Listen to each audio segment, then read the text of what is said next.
getting back to the Love Boat. One day we was all out on the deck there getting some sun, and I'm laid back in the contour deck chair with the contour mattress and the contour pillow. Oh, I was contoured out. And the little wife said, "I'm thirsty, honey. I'm going for some iced tea. Would you like me to bring you something, my sweetness?" That's how they talk on the Love Boat. And I said, "Yes, my dear." I said, "You can bring me some decaf coffee, a little cream, and a little sugar." I said, "You better write it down, my little turtle dove." I said, "You know how forgetful that you are." And she told me to shut my mouth. Right there in the Bahama Islands on the Love Boat on my birthday. About 15 minutes here, she come back and she said, "Here's your eggs, honey, just the way you wanted them, over easy." I said, "I told you to write it down. I wanted them scrambled."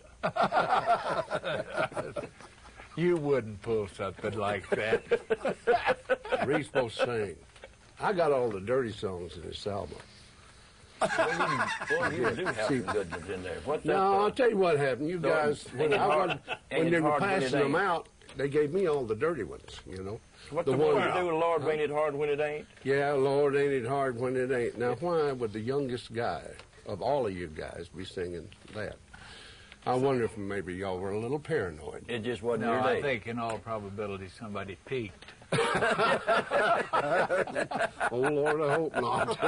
You know, the one that you do that knocks me out on that thing is the one about when you pass away in Nashville. What do they call it? Nashville is rough on the living, but she really speaks well of the dead. And that is so true. Yeah, I hate to say that. It is, but it's the truth. Yeah.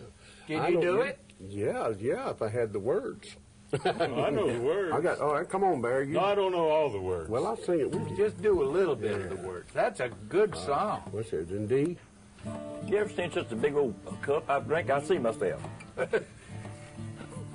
He got that from the Love Boat.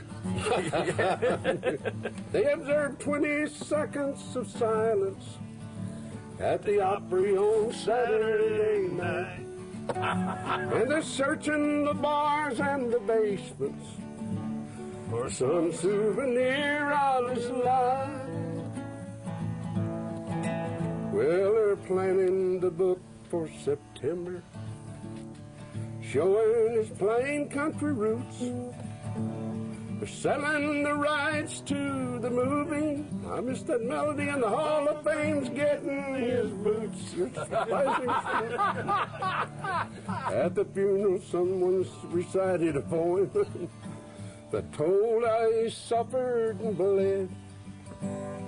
Nashville is rough on the living. You're singing harmony, but it really speaks well of the dead. Hey, y'all got the gig. We got the gig. Well, that last line, but it really speaks well of that was good. Nice harmony. Hey, Reed, you did a thing in that album about you were auditioning or to that effect for a record man, and come back when you get come back, yeah. When you're younger. Yeah. Which is a story of. Do you know it, Pussycat? Let's see. What key do I do it in? Was there ever a typical Reed statement? What key do I do it in? Well, everybody knows what key. Jerry Reed has played on every hit I ever had, including Detroit City, which, by the way, Mel wrote. Me and my guitar, we had our share of smash hit records before. That's the song you're talking about. Yeah. So we pointed our toes down Music Row to try to ring that golden bell once more. Well, the man, he listened to me pick and he listened to me sing, and I thought I was doing right well. And then I saw him stare at the gray in my hair, and as he tossed me out the door, I heard him yell, "Come back! Come back! When you're younger, and we'll make you a star somehow. Come back! Come back! When you're younger, son, 'cause we sure can't use you now." And I said, "Yeah, but how about this? I can still do this." And I went, and he said, what did he say there? He said, "Well, what about that hair? You ain't got no more." And he said, excuse me, did your teeth just fall on the floor? I said, how about my voice? He said, well, you got one, son. But just come back to see me when you're 21. And then we did a little so on and so forth. You know what? I listened to that thing. I was listening to it at the house. And there is so much stuff in there that I unfortunately identify with, and then, man, there's got to be a bunch more of them old suckers out there like me. It's a cute album, guys. I'm not blowing any smoke at you, because it ain't going to make me a dime to buy a sausage of it. But, you know, the amazing thing is the mind all this came out of. I mean, every song in here is Shel Silverstein. I know it. And every single one of these. He's all a geezer. about head. Huh? He's a geezer. A geezer? A geezer. He had enough wood left over to build a chicken coop. I'm sitting out listening to this album. Tremendously talented. You get every angle on a man. I mean, that you go through. Well, you wonder where a man is coming from that has got all that up here. You know, he's so smart I could kill him. He's just a brilliant. You know, I asked Shel, I said, Shel, all of us old people like me and Tillis and Waylon and Reed, we ain't got no music no more. People my age, all the music about honky tonks, and it's not bad. It's all good music that you hear on the radio, but we need some songs that we can relate to. You know, well, you might apparently hit a button. You might have overdone it a little.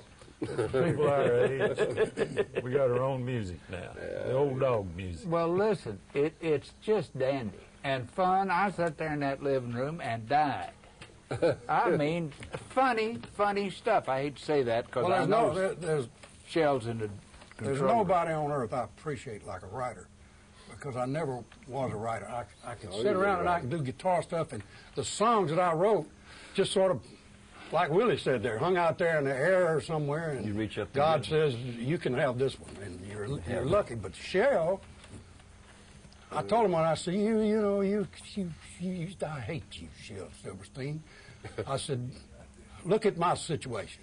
I said, God gave Chet my fingers, you my mind, and Burt Reynolds my look, and all he left me was this and a guitar. You know, I want to do this. You brought up Chet Atkins, and I will tell you something. And I don't say nice things to you very much, Jerry, because I don't like you. Well, I've understood that for a long Your time. feet are not made. Who does? You do not love the Lord, and your heart pumps urine. But I will tell you that I'll use I will that. tell you this: some of the most beautiful musical moments I have ever known in my life was in Chet Atkins' office when this one would come in, and the two of them would just start. Oh, yeah.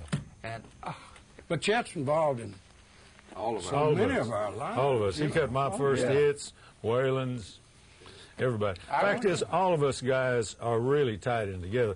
This is not just a bunch of guys that got together to make an album. We're all really good friends. I've been a fan and loved Waylon since the second I met him. He won't got me my deal. I know, I heard him talking about that on the tube. And Jerry, of course. It's the 60s, early. Oh, early 60s. I recorded. I met you in the 50s. Yeah, you came to a show one day. On Capitol Records, and you had out a song, It's Good Lord's Will and the Creek Don't. And then he disappeared, and I seen him about 2 years later. I said, where in the hell have you been? He said, in the Army. In this album, the Old Dogs album, there are some songs in there that have got really that are poignant. Did I say that right? What? Poignant. Poignant. Yeah. What the hell does that Listen, mean? it means hotter than a depot stove. But that about Marilyn Monroe, I think that you do the singing on the. Oh, that's one of my favorites. Oh boy. Me and Jimmy Rogers. That's what he's talking about. Me and Jimmy Rogers. You know what? A thing about this. I'll have more people holler at me about the remark I'm about to make. I know I will, and that's one reason I really dug this dang album. I get so sick of riding along in the car and the records are playing, and I have to look around to Donna and say, who is that? I don't ever know who's singing anymore. And, you know, when y'all are doing this thing, I don't have to ask who it is. You know, I know who it is. I like that. You know, I don't know, 10 years ago, somebody must have said, well, if you're going to sing country, you ought to sing like this. And everybody did.